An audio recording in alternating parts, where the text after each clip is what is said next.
Alors aujourd'hui, je vais vous présenter du character design. Le character design, c'est la création de personnages. Et là, en l'occurrence, je vais prendre un personnage issu d'une série avec des acteurs, donc en prise de vue réelle, et adapter ce personnage à du character design pour de l'animation ou de la bande dessinée. Je vais vous présenter ma façon de faire, en espérant que vous pourrez apprendre des choses très intéressantes et qui pourront vous faire évoluer. Donc nous démarrons. Comme vous pouvez le voir, ce personnage c'est 5, c'est-à-dire 5 dans Umbrella Academy. Je suppose que vous connaissez, nous sommes à la 2e saison.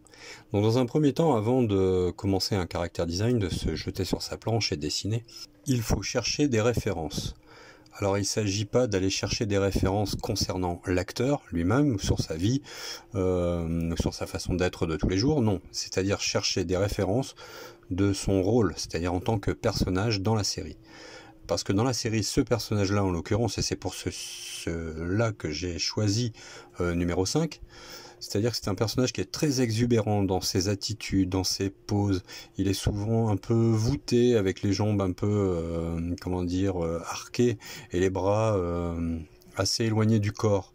Il est très charismatique, et en même temps très étrange. Très étrange dans sa façon d'être, dans sa façon de se poser, sa façon de bouger. Donc là, une fois que j'ai fait le point sur mes références, comme je travaille sur 2 écrans, j'ai toutes mes références sur mon 2e écran, et donc là je travaille très schématiquement, très simplement. Je fais du rough, limite des bâtons, vous voyez. Je n'en fais pas plus, hein. Je cherche vraiment l'attitude, la pose, tout en ayant en tête que ce personnage a des poses qui sont un peu...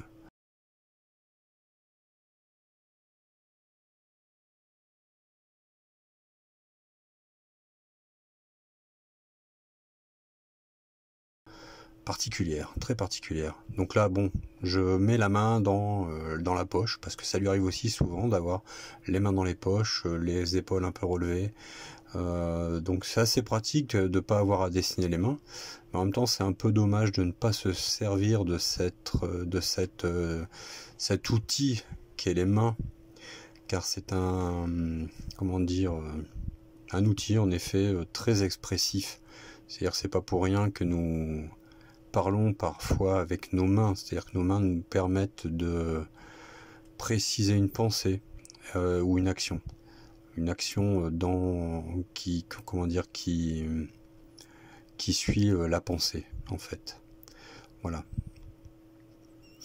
Donc là, j'essaye de faire justement ce que je vous disais, le personnage 5 avec les jambes un peu écartées, il est un peu voûté, les bras écartés sur les côtés. Il est vraiment très particulier ce gars-là. Même dans son sourire, il est très expressif. Faut pas oublier qu'il est un peu déjanté, le gaillard, hein. Bon, là, je fais une petite déformation pour voir si je gagne pas sur l'écartement des jambes. Bon. Je vais essayer de rester un peu dans cette optique. Des bras séparés du corps.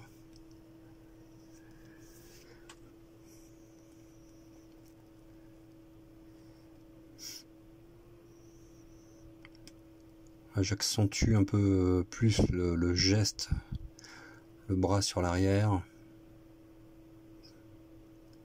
qui part bien du haut de l'épaule.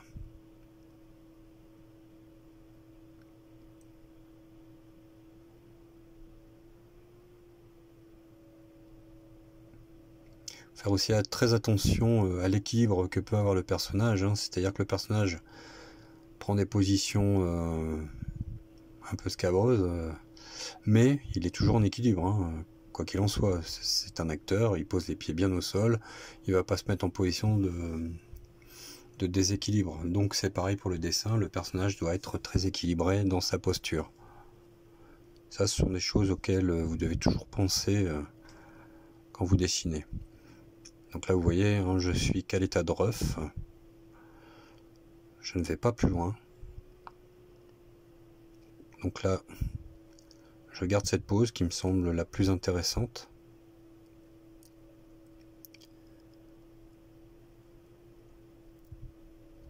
Donc là, bon, je travaille sur Photoshop. De votre côté, si vous n'avez pas ce genre d'outil, et vous n'avez pas d'ordinateur pour travailler, vous pouvez toujours faire ça sur papier, un papier un peu transparent ou avec une table lumineuse, et vous pouvez obtenir les mêmes choses.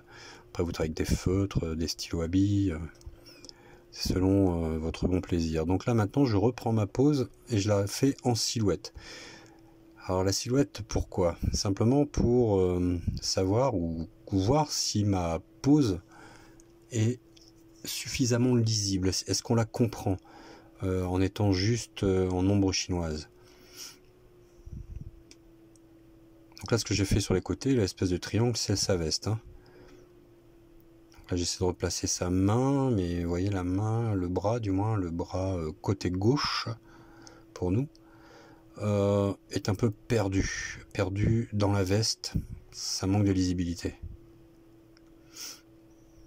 Voilà, j'assombris bien. Il va falloir que je retravaille ça. La main sur le côté qui part à droite, là par contre, c'est très lisible. Alors, je vais plutôt garder la veste comme ceci. Mais j'imagine le bras un peu plus écarté sur la gauche.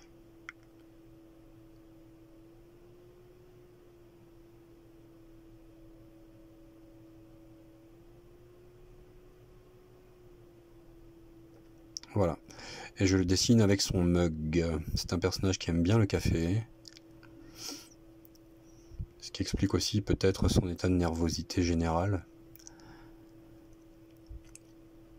Donc voilà. J'ai, pour ainsi dire, tous les éléments nécessaires à la création de ce Kara Design. Là, je fais une petite recherche vite fait. Ça me passe par la tête. Là, il faut que je tente comment je vais dessiner ce mug et cette main. Donc, je fais un premier jet. Voilà, là, je me dis que le petit doigt, ça peut être une bonne idée d'exagérer sa position comme ceci. Bon, je verrai en finalité si je le garde. Là, je le refais parce que je veux redétailler un peu.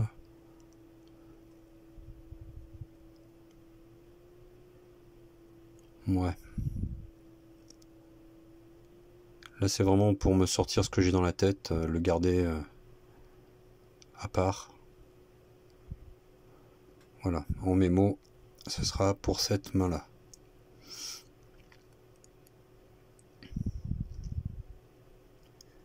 Donc là, c'est pareil, j'ai envie de travailler vite fait sur son visage. Essayer de voir si je peux le trouver assez facilement. Donc pour ça, il faut vraiment bien étudier le personnage. S'il a une mâchoire... en fait, il a un visage assez fin et en même temps carré, sans être patibulaire.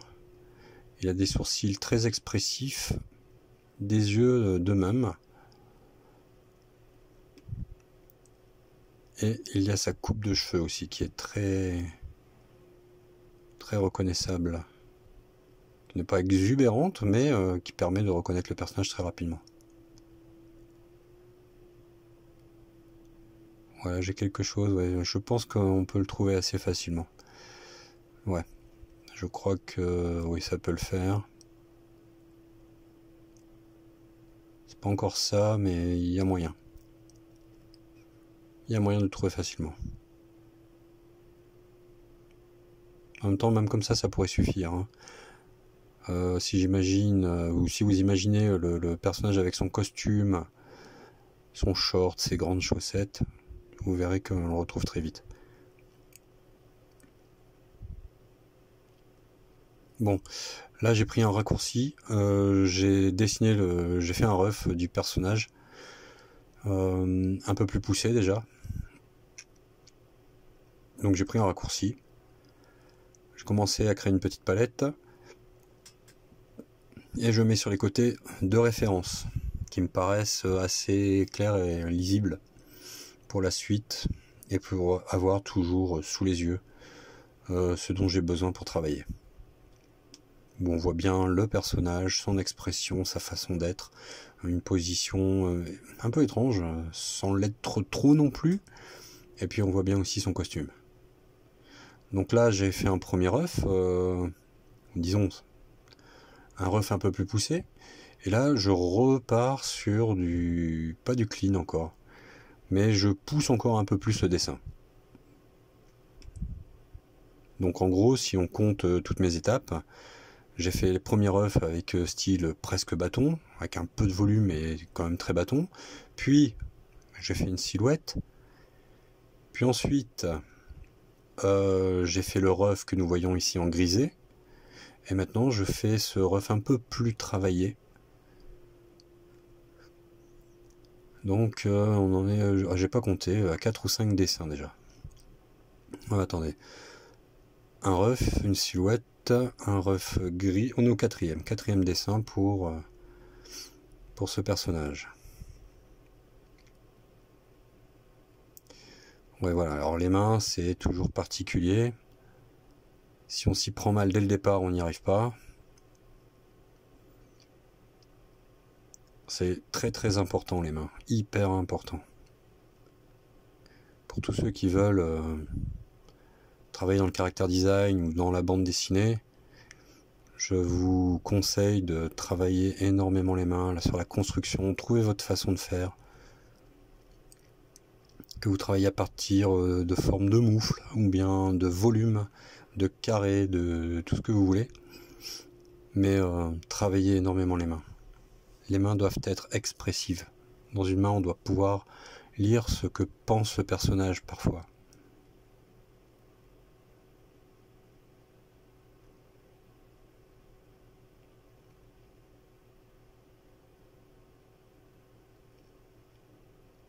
Bon, là je suis en train de tourner en rond. Comme quoi, vous voyez, hein, on peut avoir de l'expérience, mais malgré tout, il y a des moments où ça sort pas facilement. Mais je ne m'avoue pas vaincu. Donc là, vous voyez, j'essaie de travailler le volume de la main. Là, il faut se dire que c'est au niveau de la première phalange des doigts, la première articulation au bout de la paume de la main. Donc j'ai dessiné une perspective, une espèce de volume, de profondeur de la main sur lequel je viens insérer les doigts. Comme ça, on a un bon volume. Et voilà, je cafouille sur le petit doigt. Alors, je suis décidément pas content de cette main. Je vais la laisser comme ça, je pense. Je reviendrai dessus plus tard. Bon, alors, on va refaire un essai.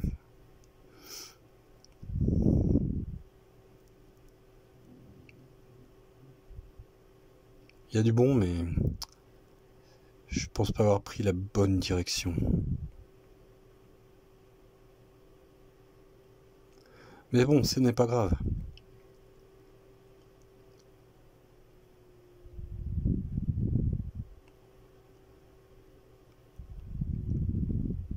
Bon, disons que comme ça va. Admettons. Alors quand vous dessinez les mains aussi, il faut faire très attention au niveau de leur taille, l'une par rapport à l'autre. Il peut arriver parfois que vous faites une main assez robuste et d'un côté, de l'autre côté, une main plus fine, limite féminine. Faut faire très très attention à ça. Bon là je suis de toute manière au niveau du rough, donc c'est pas très grave. Je suis encore dans le rough, donc je vais encore pouvoir modifier ça.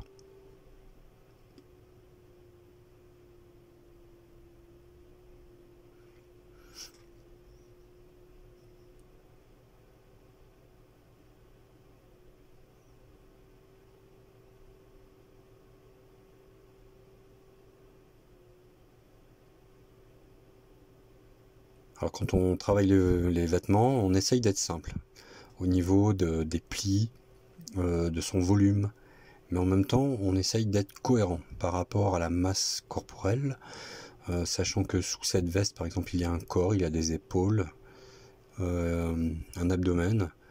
Il faut que tout ça se tienne, il faut qu'on sente au travers de cette veste que dedans, à l'intérieur, il y a un personnage qui l'habite.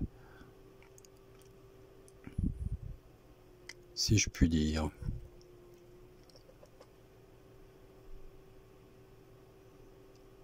Alors, il faut bien marquer les épaules.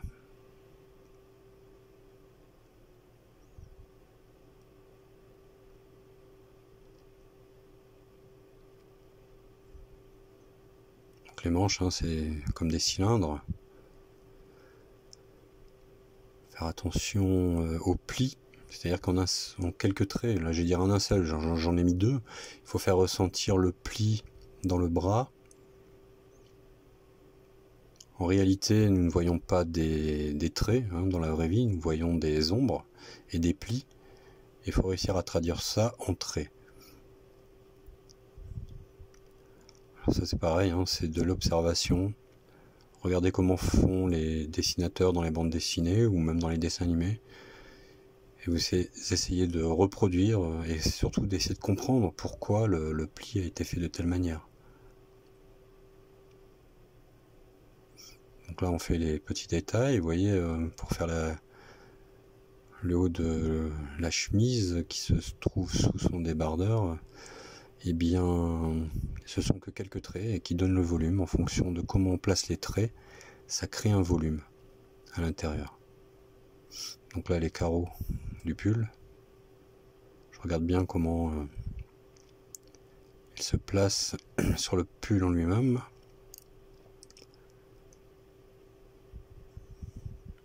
Alors normalement il y a 3 carreaux les uns sur les autres là, mais comme bon je suis plutôt dans un style semi-cartoon, je réduis les détails et donc 2 carreaux ça suffit bien.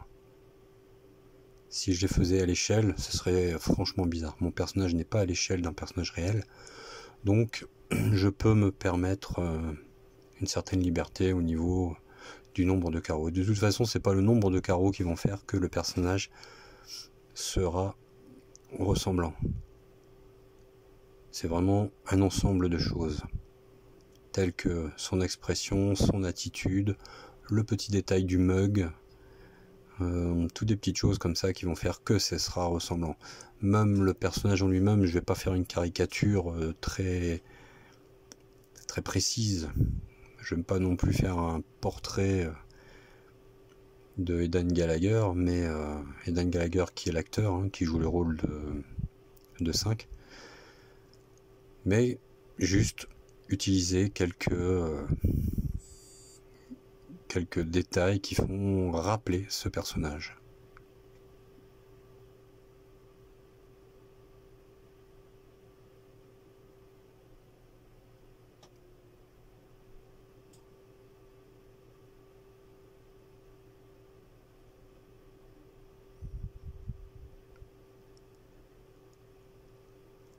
Voilà, on avance. Les genoux. Alors quand vous dessinez des genoux ou toute autre partie du corps, mais là en l'occurrence on est sur les genoux, il faut bien penser qu'au niveau du genou, de l'articulation, sur le devant nous avons un os. C'est un os que l'on dessine. Donc c'est bien pour ça que j'ai tendance au niveau des genoux à les faire assez anguleux. Pour marquer la dureté, un os c'est dur, c'est pas mou, hein. Donc je le marque avec un angle. Bon, ça c'est ma façon de voir, ma façon de faire. Mais quand je dessine une joue, eh bien une joue un peu pour un personnage un peu rondouillard, on imagine que c'est mou, c'est un peu flasque, donc je vais taper dans la rondeur. Tandis que si je suis sur un coude c'est pareil, c'est dur, pam, je mets de l'angle. Donc je fonctionne assez simplement de cette manière, c'est-à-dire c'est dur, je fais de l'angle, c'est mou, j'arrondis. Après ça dépend, vous voyez les chaussures c'est dur, mais c'est du cuir, c'est moulé pour avoir une certaine forme, donc là bon, il peut y avoir de la rondeur, hein, c'est pas tout à fait la même chose. Mais là bon, sur les genoux vous pouvez remarquer, je marque bien la chose, hein.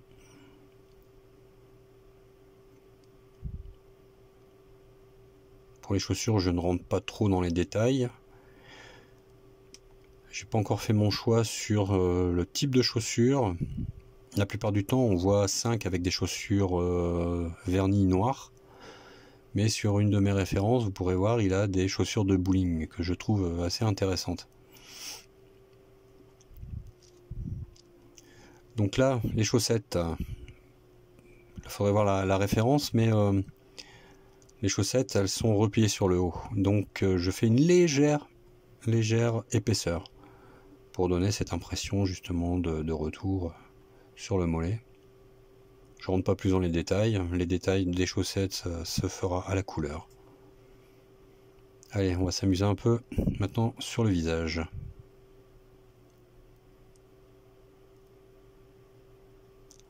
Regarde, ça fait un moment que j'ai envie de le faire là, donc j'ai hâte de retrouver le bonhomme. C'est vraiment un personnage que j'apprécie beaucoup. Il est très nerveux. On sait pas à quel moment il va péter un câble. En même temps, cette série, elle est très sympa. Alors je dois avouer, je ne connais pas la BD, je l'ai pas regardé. C'est pas trop mon truc au niveau graphique. Alors il faudrait peut-être que je regarde de plus près. Hein. J'aime pas le traité du personnage dans la BD de 5 par exemple. Je le trouve très bizarre.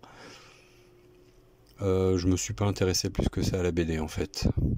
Bon, c'est pas bien, c'est un manque de curiosité de ma part. Mais la série sur Netflix, franchement, je la trouve super. Assez barré. C'est un gros bazar, quoi. La première fois que je l'ai vu, je comprenais rien.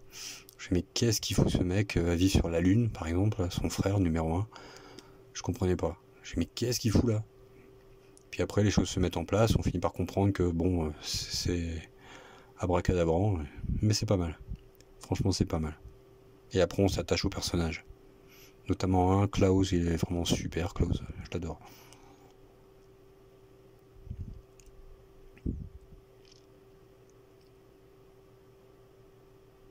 Donc voilà, vous voyez, bon, au trait, juste au trait, je pense qu'on a quand même quelque chose. Soit je pourrais peut-être le retravailler, mais bon, c'est des choses qui pourront encore se modifier de toute façon à la couleur. Là, ouais, c'est pas mal. Là, on a quelque chose. On a quelque chose, ouais. Je me pose aussi la question si, au niveau de la couleur, je lui mettrais du sang sur le visage. Sachant qu'il n'a pas du sang sur le visage tout le temps. C'est un mec un peu violent, mais quand même.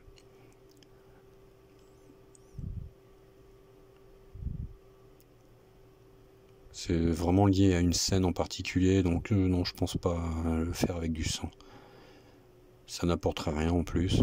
Plutôt des interrogations qu'une lisibilité.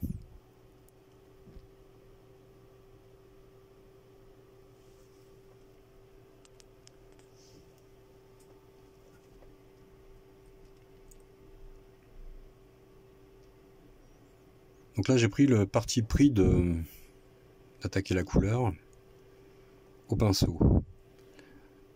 J'aurais pu faire autrement, mais c'est pour vous montrer qu'on peut aussi attaquer de cette manière. Donc là, je sélectionne mes cheveux, hein. Je fais un contrôle sur le calque, contrôle, puis je clique sur le calque et ça me fait une sélection autour des cheveux, ce qui me permet ensuite de balader mon pinceau très rapidement sur la surface des cheveux sans déborder. Ça fait gagner un peu de temps. Là, je fais un petit cache qui ira derrière le visage.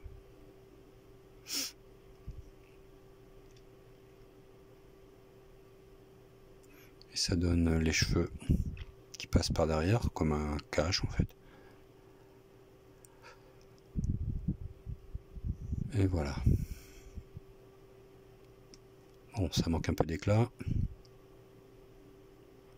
Alors, généralement, mes palettes, je les conçois de cette manière, hein, en 3 teintes.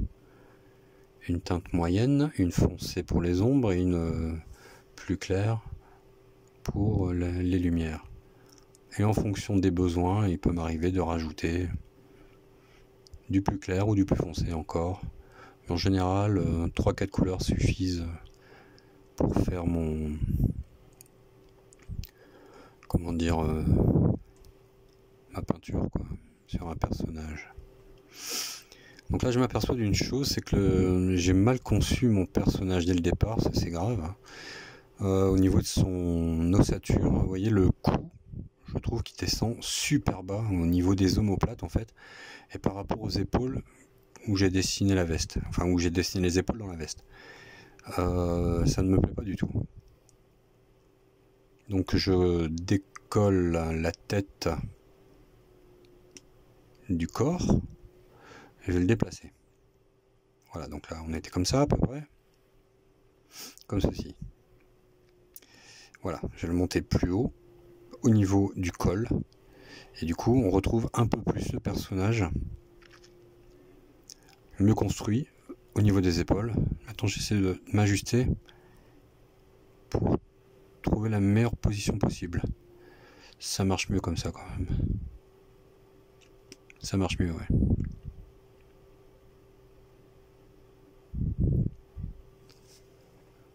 Ouais.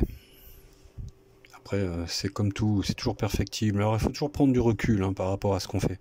Si vraiment vous aimez dessiner des personnages, ou même n'importe quoi, hein, prenez du recul par rapport à ce que vous faites. Ne vous attachez pas trop rapidement.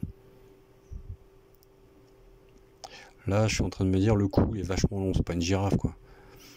Donc je vais le baisser la tête sur le cou. Il faut vraiment penser en termes de volume, et en même temps, penser 2D pour pouvoir tricher. Quand je dis penser 2D, c'est-à-dire travailler en aplat. Alors, à plat, je veux dire à plat. Comme là, par exemple, la tête, vous voyez, c'est pas un volume. C'est une forme plate, puisque j'ai dessiné sur un aplat, sur une feuille. Même si c'est numérisé, mais admettons, je l'ai dessiné sur une feuille. Bon, bah, c'est une vignette que je déplace. Donc c'est plat. Mais malgré tout, il faut penser volume. Pour être crédible, pour avoir un personnage crédible dans l'espace. Alors voilà, nous avons l'ancienne version à droite, avec le cou très long, la partie enfin la partie visage, tout ça, qui descend en dessous des épaules, donc il y a un problème d'ossature, de construction, et le personnage à gauche, qui est mieux conçu. Beaucoup mieux conçu. Donc pendant que vous aviez le dos tourné, j'avais travaillé sur le visage. Je fais une petite illustration, hein. Ça part très vite avec moi, hein. C'est-à-dire que je teste, tiens, je vais voir si ma couleur chair elle fonctionne bien, ouais super. Puis de coup de pinceau en coup de pinceau, boum, je ponds un truc et puis j'ai oublié de lancer l'enregistrement. Donc c'est pour ça que vous découvrez maintenant ce visage. Donc là, je retravaille la main parce que je ne suis pas convaincu du tout de ce que je fais, ou du moins de ce que j'ai fait. Et c'est surtout parce que la main, je la trouve vraiment trop basique, pas expressive du tout. Et surtout, elle n'est pas dans le prolongement de l'avant-bras. Si vous regardez, attendez, je termine ça. Après, vous reverrez le bras dans son ensemble. Donc, vous avez la partie haute qui démarre à l'épaule et la partie haute du bras. Puis ensuite, vous avez l'avant-bras. Si vous pensez bien au niveau de l'ossature, comment est tournée, devrait être tournée la main, elle devrait être dans ce sens, le sens comme je le dessine actuellement. Donc là, vous voyez, on a une main qui est quand même plus expressive, qui a du style. Ouais, ça fonctionne beaucoup mieux qu'une main qui part en arrière et qui n'est pas du tout dans le sens de la perspective du bras, quoi. Ça va pas du tout. Ça n'allait pas du tout avant. Voilà, c'est mieux.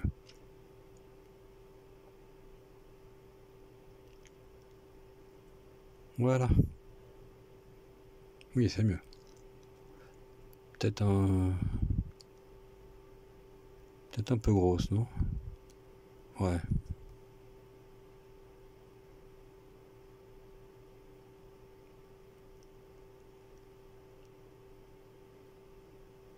Un petit peu grosse.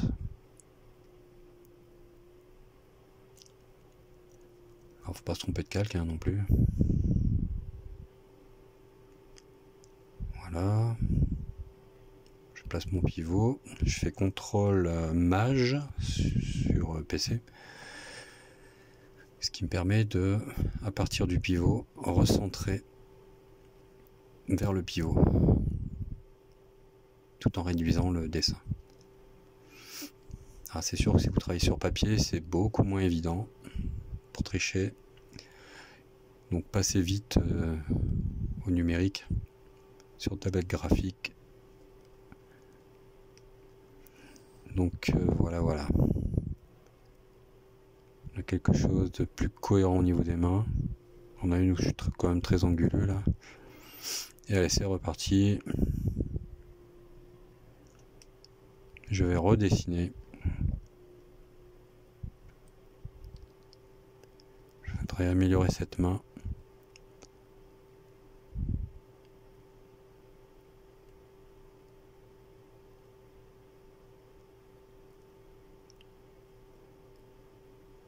Alors, comme vous pouvez voir, j'ai abandonné le petit doigt tendu.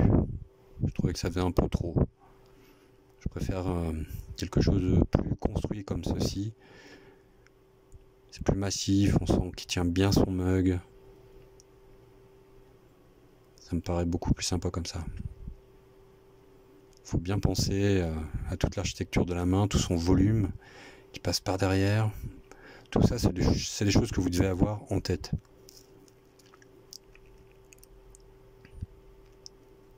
Il faut savoir comment vous construisez les choses. Il faut que vous les imaginiez bien pour pouvoir les dessiner. Si vous ne savez pas ce que vous dessinez, vous ferez n'importe quoi.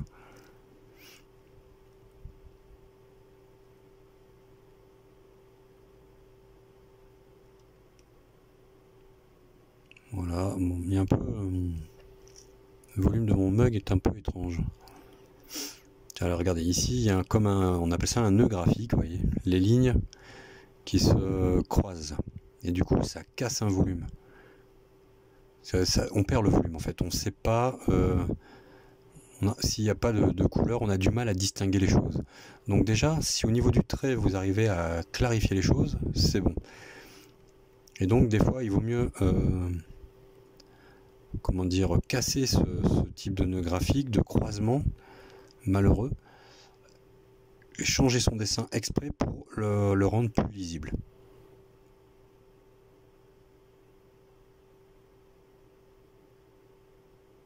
Simplement parce que vous avez 3 ou 4 lignes qui rejoignent au même point, alors que sur des plans en profondeur, elles ne sont pas sur le même plan. Mais comme elles se croisent au même point, on a l'impression qu'elles sont liées. Et il faut vraiment empêcher ça, et du coup, il faut les séparer. Et éviter les croisements au même point. Sauf pour l'objet lui-même, comme le mug, là, sur le coin, il y a 2 lignes, elle fait partie du même volume, c'est bon. Ce qui est derrière passe ailleurs. Je ne sais pas si je suis vraiment clair. À la rigueur, vous tapez sur Google nœud graphique si vous voulez avoir la réponse là tout de suite.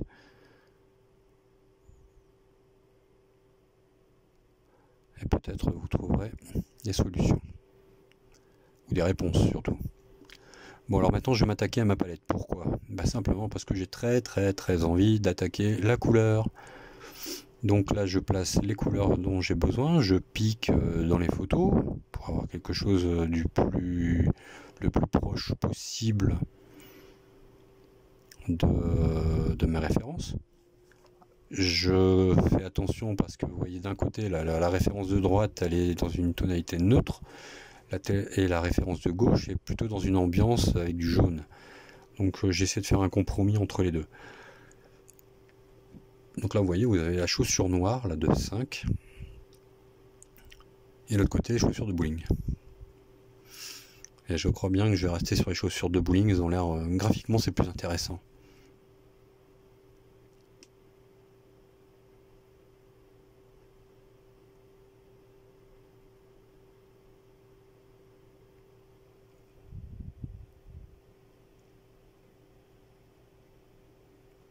Bon, on commence à avoir une belle palette là. Voilà, c'est mieux comme ça, c'est pas tout à fait blanc. Vous remarquerez que j'utilise pas de blanc du tout. Hein. Ah bah justement, en parlant de blanc, si par exemple je devais dessiner les dents, jamais je les ferais en blanc. Comme les yeux. Les yeux, vous voyez, les yeux du personnage, ils sont pas blancs. Plutôt une espèce de rose. Les seuls à avoir des dents blanches, hein, c'est les oiseaux qu'on voit dans la télé-réalité, ou je sais pas quel type de guignol, mais les dents blanches, ça n'existe pas. Et c'est pour ça d'ailleurs qu'on les voit tout de suite, hein, ceux qui se font blanchir les dents, mais c'est carrément pas naturel, quoi. Bon, après, si ça leur plaît, hein, ça les regarde. Donc là, voilà, je continue avec ce principe de peindre les vêtements au pinceau. D'ailleurs, je remplis comme vous feriez avec un feutre ou avec des crayons de couleur, je remplis la forme.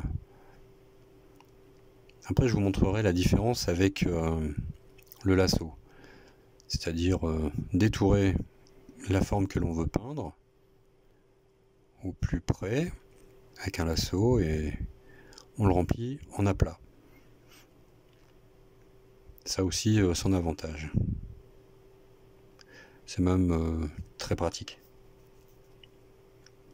Donc voilà, vous voyez ici, on est obligé de retoucher les bords, ça manque de précision. Ben là, je vais vous montrer directement avec le lasso. Allez hop, on y va. On fait tout le tour.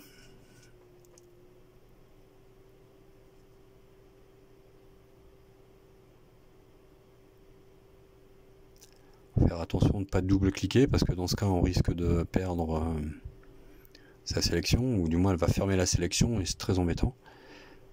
Donc là, vous voyez, je coupe directement dans la main, mais c'est pas grave, c'est-à-dire que si après je fais le lasso de la main sera sur un autre calque par-dessus. Voilà. Et pouf, je remplis d'un coup.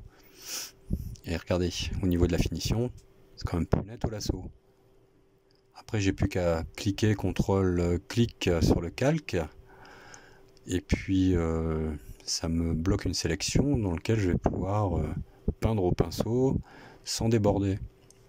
Et ça va me donner plus d'agilité dans le traité de mon dessin. Donc là, je refais au lasso, mais cette fois sur le bras. C'est-à-dire que vous voyez,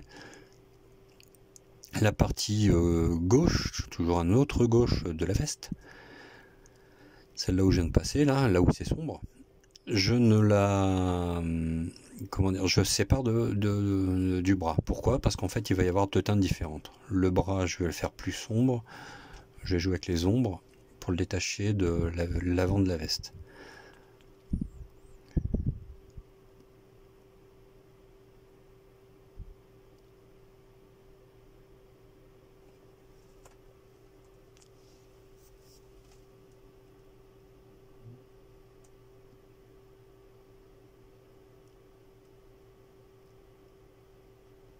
Donc là, je vérifie bien mes couleurs de palette. Si je ne m'étais pas trompé, voilà. Ah oui, renommez bien vos calques tout le temps pour savoir où vous en êtes. Parce qu'autrement, si vous vous retrouvez avec layer 1, layer 2, layer 3, juste comme ça, avec 15 calques, vous n'allez pas vous y retrouver. Vous êtes tout le temps en train de chercher. Tandis que si vous les nommez, c'est très facile. Alors des fois, vous avez plusieurs calques. Par exemple, pour les chaussettes, il peut y avoir plusieurs calques.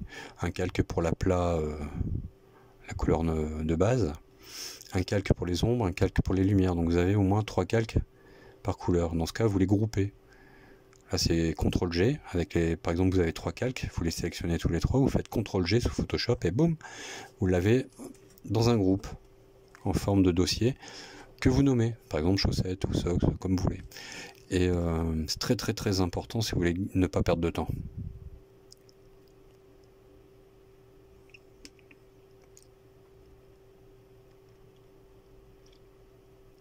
Oh, que s'est-il passé? J'ai encore pris un raccourci pour éviter que la vidéo ne soit trop longue. Je vous épargne certaines choses. Du coup, j'ai continué l'illustration en dehors de l'enregistrement. J'ai fait en sorte d'utiliser mes sélections. Je travaillais au pinceau. J'ai donné les ombres, regardez, voyez, on voit bien dans son pull, hein, et on sent bien les volumes. Pour la fumée, j'ai utilisé un brush exprès pour la fumée. Et comme le personnage c'est numéro 5, bon ben là je peins de la fumée en forme de 5 qui va se perdre dans la fumée du café. Dans le mug, j'ai rajouté un petit parapluie qui correspond au parapluie de la série. Voilà. Donc là, il me manque les détails de la veste, le blason, les petites couleurs bordeaux qui vont le long, enfin les petites décos quoi.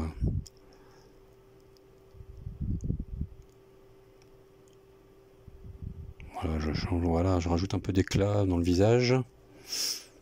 Voilà, ça rajoute du volume, vous voyez. Ça manquait un peu. J'utilise toujours la sélection visage. Tac. CTRL calque. CTRL clic sur le calque et puis voilà, ça donne ça. Là, je groupe. Je fais un peu d'ordre, un peu de rangement.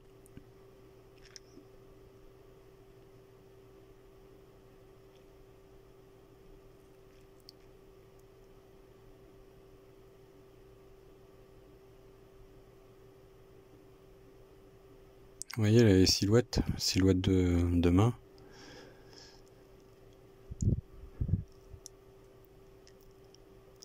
Voilà, vous voyez les petits éclats supplémentaires pour redonner du volume. Ça fait ressortir certains volumes.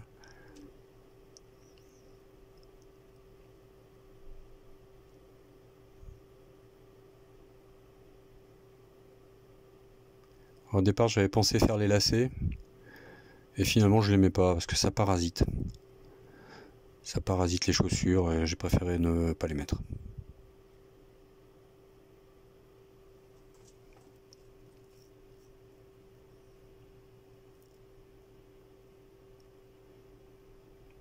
Donc j'ai vraiment... voilà, je vais vous montrer. Maintenant, on va faire un test avec les chaussures noires. Qu'est-ce que ça pourrait donner?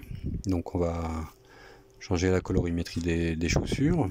À CTRL U, vous obtenez cette fenêtre. Vous changez la couleur. Je désature, j'assombris.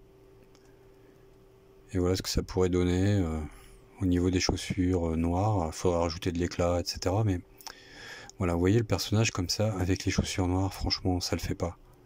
C'est beaucoup plus sympa avec les chaussures de bowling. Et voilà, j'espère que ça vous aura plu, et au final, voilà ce que ça donne.